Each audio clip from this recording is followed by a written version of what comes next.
Good morning guys, আশা করি তোমরা খুব ভালো আছো। আমি ভীষণ ভালো আছি। কাজলের ভিলেজ ফুটেজ কিচেনে সবাইকে স্বাগত। দারুণ একটা রেসিপি নিয়ে আমি আবার হাজির হয়ে গেছি, শাকের রেসিপি। দেখুন এখানে আমি লোটে শাক, এই ছোট ঘোড়া লোটে বলে এটা, আর এটা লাল শাক, দুটো মিলিয়ে একটা রেসিপি করব। তা আপনারা সম্পূর্ণ ভিডিওটা দেখতে থাকুন না টেনে। এইভাবে দু রকম শাক মিলিয়ে এইভাবে ভাজা করে খেয়ে দেখবে, খুব ভালো লাগে।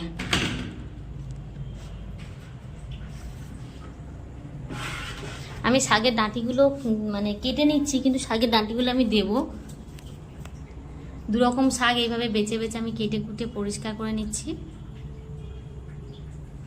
আপনারা পারলে লাল শাকও দিয়ে করতে পারেন, কিন্তু আমি দু রকম শাকই বাজার থেকে মিলিয়ে নিয়ে এসেছি। আর খুব কুচাবো না, ঠিক একটু বড় সাইজে রাখবো। একদম শাক ভাজার মতন কুচাবো না, একটু বড় সাইজে রাখছি।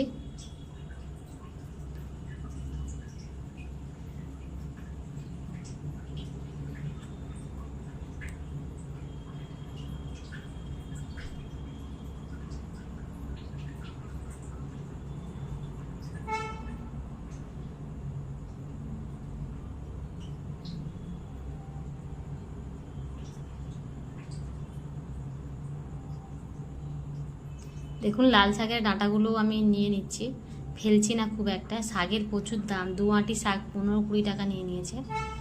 শাকের মধ্যে আমি একটু ভেন্ডি দিয়ে ভাজবো। তা দেখুন শাক ভেন্ডি একসাথে কীভাবে ভাজা করে, সত্যি খুব ভালো লাগে খেতে। একটু রসুন আর পেঁয়াজ আর কাঁচা লঙ্কা দিয়ে ভাজলে খুব ভালো লাগে। আপনারা অবশ্যই বাড়িতে ট্রাই করে দেখবেন।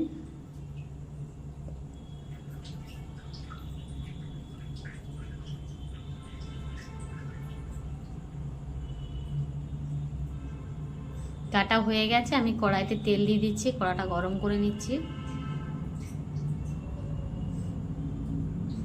তেলটা আমার গরম হয়ে গেছে, এবার আমি ভেন্ডিগুলো ভেজে নেব।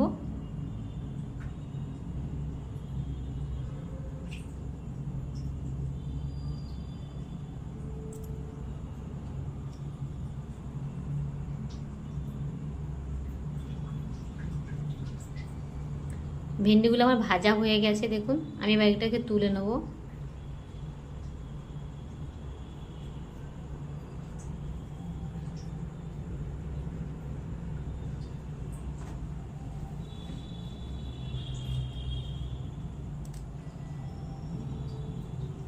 আমি এই তেলের উপরে মাছের ডিম ভাজবো। মাছের ডিমটা অনেকটাই দিয়ে দিচ্ছে, কেন এত তেল, মানে এত ফাটে মাছের ডিম, ওই জন্য আমি অল্প করে তেল দিয়ে মাছের ডিমটা ভেজে নিচ্ছি। দেখুন অনেকটাই মাছের ডিম এনেছিলাম, 500 গ্রাম মতন। কীভাবে ভাজছে দেখুন, একদম অমলেট যেরকম মানে গুঁড়ো গুঁড়ো করে সেইভাবে এটাকে ভাজতে হবে।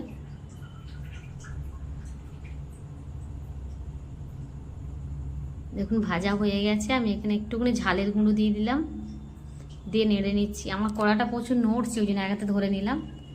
একটু ঝালের গুঁড়ো আর একটু লবণ দিয়ে আমি এটাকে একদম ঝুড়ো ঝুড়ো করে ভেজে নেব।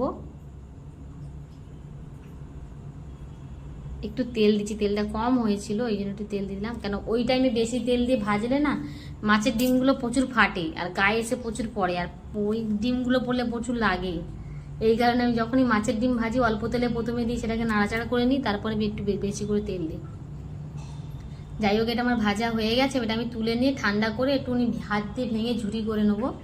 আবার আমি কড়া গরম হয়ে গেছে, তেলটা দিয়ে দিচ্ছি।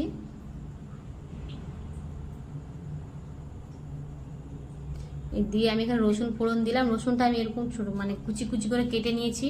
রসুন পেঁয়াজ দিয়ে দিলাম। আর এই শাক ভাজাটা আমি প্রচুর পরিমাণে মানে ঝাল দেব। আপনারা যদি ঝাল না খান, ঝাল ছাড়াও করতে পারেন, করলে খুব টেস্ট হয়। একটুকুনিতে আপনার ভাত খাওয়া হয়ে যাবে। আমার তো খুব ভালো লাগে এটা করে খেতে। 2 রকম শাক, ভেন্ডি, মাছের ডিম দিয়ে একটু ভাজা করলে আমার খুব ভালো লাগে ভাত খেতে।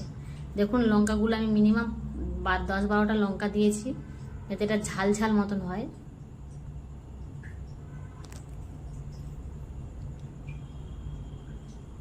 এবারে আমি শাকগুলো দিয়ে দিলাম। দেখুন 2 রকম শাক আমি দিয়ে দিচ্ছি।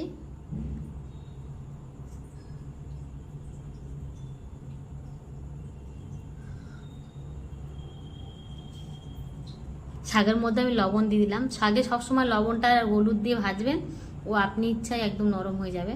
আমি এই শাকটাকে একটু ঢাকা দিয়ে দেবো, এই জলটা বেরোলে কেন মধ্যে শাকের ডাঁটি আছে তো, যেন শাকের ডাঁটিটা তো সিদ্ধ হওয়া দরকার আছে, এই কারণে আমি ঢাকা দিয়ে ভাজাটা করব।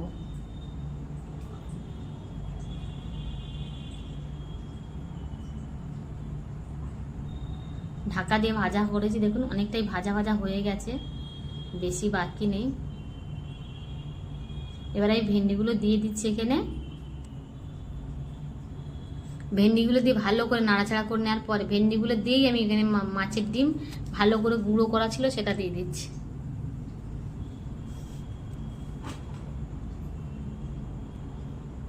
এইভাবে ভেন্ডি আর 2 রকম শাক মাছের ডিম দিয়ে ভাজা করে একবার খেয়ে দেখবেন, খুব ভালো লাগে। গরম ভাতের সাথে, সাথে ডাল হবে। আমার ডালও হয়েছে, আমি এই কারণে এইটা ভাজা করলাম। এখনকার মতন টাটা। সবাই আমার চ্যানেলটাকে সাবস্ক্রাইব করে দাও, লাইক কমেন্ট শেয়ার করো। বাই।